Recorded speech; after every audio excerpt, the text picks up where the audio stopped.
On this edition of Gameball College Kickoff, we're going to recap the top 4 matchups that happened in Week 10 in the college football season. And in our second segment, Florida State fires second-year head coach Willie Taggart after losing this weekend to their rival Miami by a score of 20-7-10. The question is, was this fair or unfair to make that decision? And as always, in our third segment, we're going to review the forecast heading into Week 11 of the college football season. Gameball College Kickoff begins now.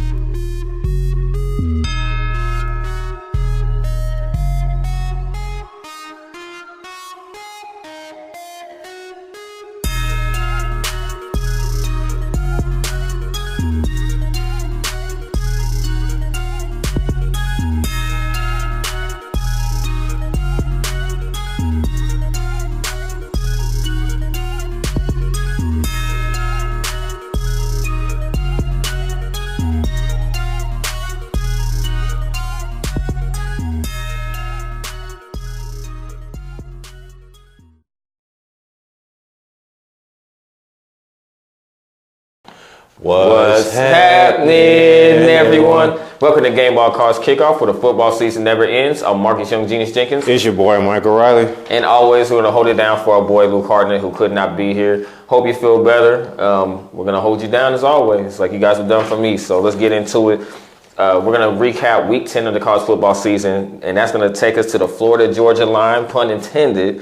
But Florida would beat the Gators by a score of 24-17.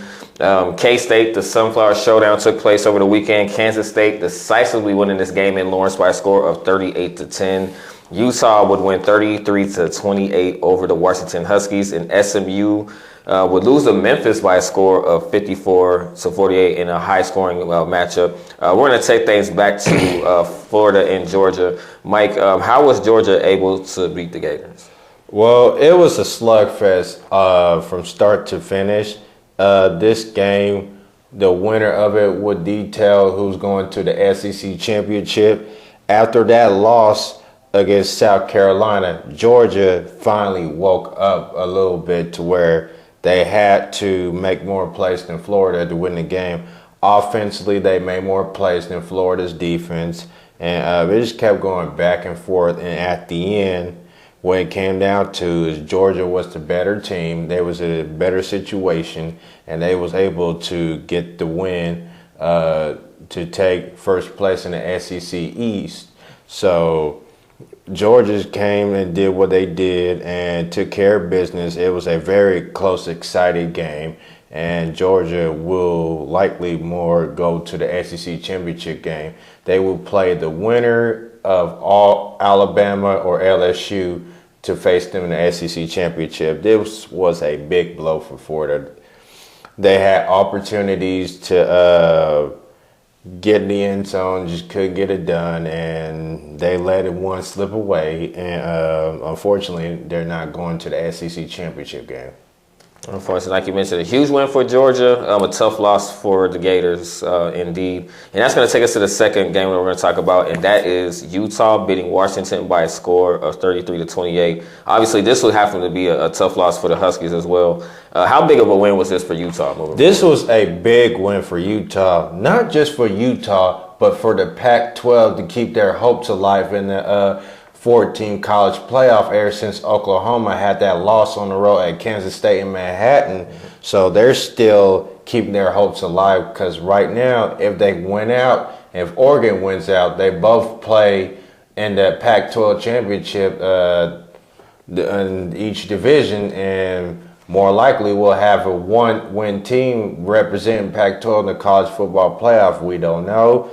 But right now, their hopes are still alive. They struggle a little bit, but after they got that pick six to the end zone by the defense, the offense fed off that energy, was able to move the ball down the field and score, and the defense did what they did against Washington, able to keep them out of the end zone. This was a very tough game for Utah. It could have been a trap game, but it wasn't. Because their self-discipline and their defense stepped up big to stop Washington's offense from scoring and gave them their third straight loss.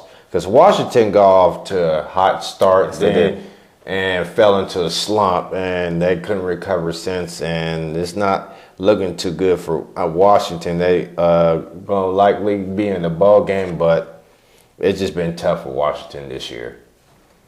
Utah, and we talked about this earlier this season. It's amazing how Utah is almost like this year's Notre Dame. This is a team that nobody was talking about at the beginning of the season, and to see where they could potentially land in the postseason is definitely something exciting to see, I would say. Mm-hmm. That's going to do it for this first segment. Coming up in our second segment, we'll talk about the firing of second-year coach Willie Taggart from Florida State after their loss to their rival, Miami, by a score of 27-10. Was it fair or unfair for that decision to be made? We'll talk about it right here. You don't want to miss that. Gameball Calls Kickoff returns in a moment.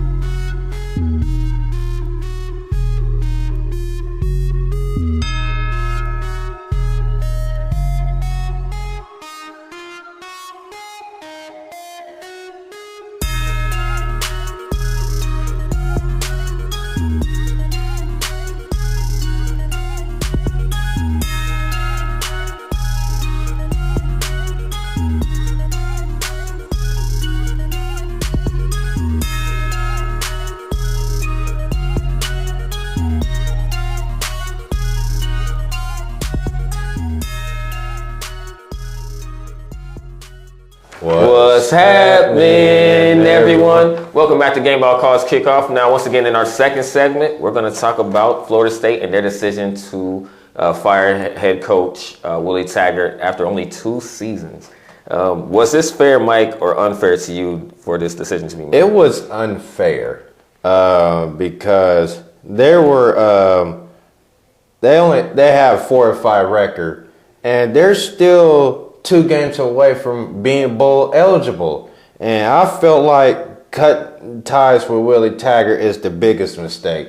It shows that what type of respect you have for the head coach and letting them build this program from the ground up. And we're in different times now, because back in the day, you was able to have like a little 5-year program or window, something like that, to where you was able to allow to build that program and let it grow and see how it goes from there. But now times flies by going forward. It's just like 1 or 2 years and you throat was getting cut. Yep. And I just feel like it was disrespectful.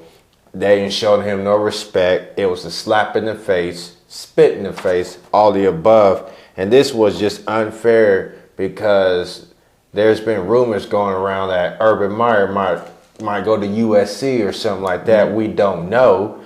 But I just feel like they could have still built around him and let him get more recruits come in. Yes, it was a tough loss to your rivals, but I felt like it was unfair. He was blackballed, and this is going to cost Florida State $17 to $20 million for firing him. So is it worth it?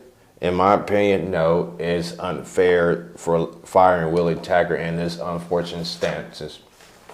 And to kind of build off of what you said, it's not like he necessarily inherited a good team either. I mean, because they were in the struggling process as he took over to begin with. I agree with you. 2 years is not enough time for somebody to actually establish and build a program.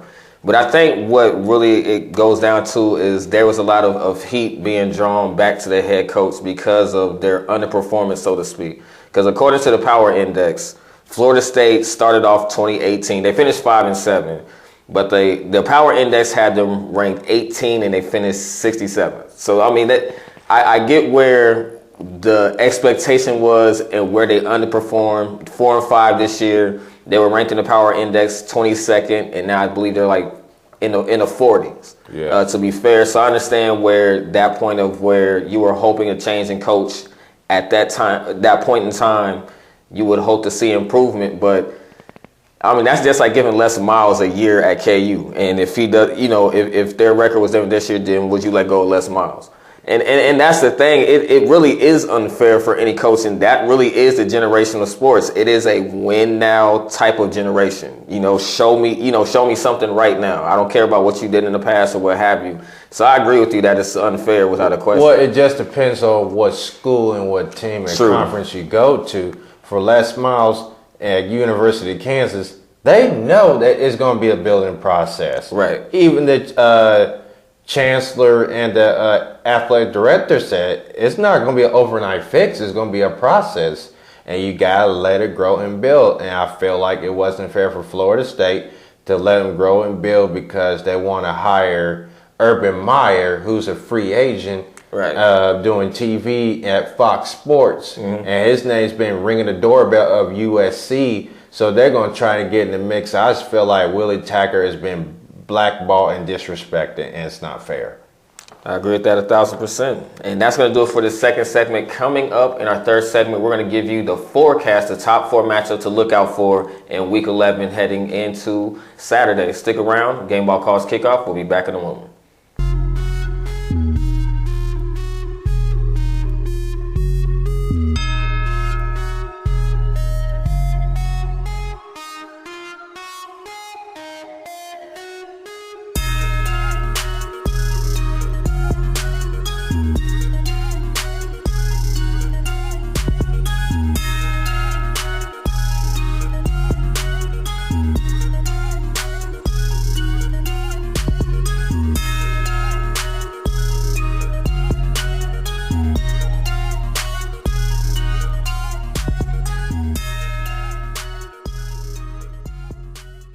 What's happening, everyone? Welcome back to Gameball Cards Kickoff. Now, in our Week 11 forecast, we're going to start things with Penn State and Minnesota. Mike, tell us about this matchup. The battle of undefeateds, 9-0 Penn State, 9-0 Minnesota, maybe 8-0, something like that, whatever. But they're undefeated. That's all that matters. It's going to be a good matchup. It's going to be a test for Minnesota to show what they're about against a very talented Penn State defense. Now, defensively for Minnesota, can they keep up the pace with Penn State's offense? Because they can score like that quickly. And the running game's been effective and efficient, the passing game as well. And let's give Penn State defense some credit because I feel like they are under the radar and they've been overshadowed by their offense. They get after it. The secondary is playing well. The linebackers is playing gap assignments. Overall, they are disciplined football team. Yes, they about lost against Michigan, but that happens. But Penn State is very disciplined. Now, for Minnesota to get the upset win at home, you have to play smart football. Run the ball effectively, get some passing game going, do some unorthodox offense to let Penn State know we're not playing this year. It's our year, and be aggressive. Don't be conservative, be aggressive and make your mark. Same thing with defense. Attack the run, stop it, and force Penn State to be one-dimensional offense.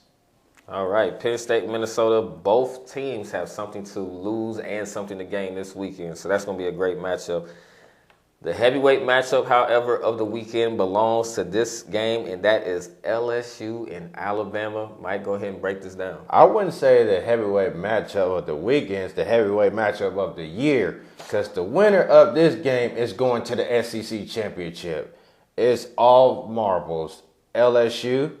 You did your thing. Now you're going to Tuscaloosa and see what you got. This is Ali versus Frazier all over again. It's just that one of the type of main events is just like the great classics of different sports is like the Lakers versus the Celtics and all that, all the above. It's just like it's going to be a very exciting matchup.